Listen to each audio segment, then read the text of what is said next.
जबलपुर में भारी बारिश का दौर जारी है, जिसके चलते जगह जगह दुकान गिरने का मामला भी सामने आ रहा है। ऐसा ही कुछ मामला जबलपुर के पनागर से सामने आया है, जहां पर जर्जर दुकानों का छज्जा भारी बारिश के चलते गिर गया। बताया जाता है कि पनागर में सुबह से हो रही भारी बारिश के चलते मकान का एक छज्जा गिर गया था। गनीमत यह रही कि इसके नीचे कोई नहीं था, नहीं तो बड़ा हादसा हो सकता था। हालांकि एक गाय वहां पर बैठी थी, जिसे चोटें आई हैं, जिसके बाद उसका स्थानीय लोगों के द्वारा इलाज कराया गया है। मामले की सूचना मिलने पर नायब तहसीलदार और सीएमओ मौके पर पहुंचे और उन्होंने हालात का जायजा लिया। सीएमओ और तहसीलदार का कहना है कि लगातार हो रही बारिश के चलते इस तरह की स्थिति बन रही है, जिस पर प्रशासन की पूरी नजर है और ऐसे मामलों को लेकर प्रशासन पूरी तरह अलर्ट है। साथ ही देखा जाएगा कि कहीं यदि जर्जर मकान है तो वहां पर भी विशेष नजर प्रशासन की रखी जाएगी। वहीं जब इस मामले को लेकर नगर पालिका उपाध्यक्ष महेंद्र चक्रवर्ती और पार्षद तुलसीराम कुशवाहा से बात की गई तो उनका कहना था कि इस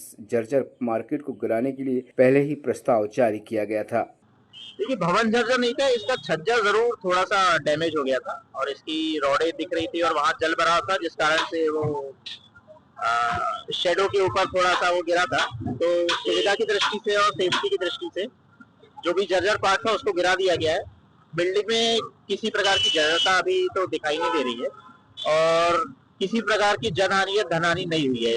वो टाइल्स थोड़ी सी क्रैक हो गई है, बाकी थोड़ा सा पानी रुकेगा तो एक बार स्ट्रेंथ टेस्टिंग इसकी करवा लेंगे। यदि कुछ जर्जरता होगी तो उसी अनुसार कार्रवाई करेंगे। बारिश के दौरान यहाँ पे एक सज्जा था, वो सज्जा यहाँ पे गिर गया है।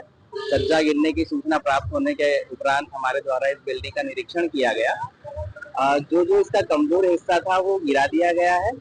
इसके बाद फिर मेरी टीमों साहब से चर्चा हुई है, इंजीनियरों के द्वारा इस बिल्डिंग का स्ट्रेंथ टेस्ट करवा लिया जाएगा और फिर जैसी स्थिति सामने आएगी उस हिसाब से इसमें निर्णय लिया। इसमें ऐसा है कि बिल्डिंग तो पुरानी थी पर जर्जर घोषित होने नहीं होने की संबंध में जानकारी नहीं है।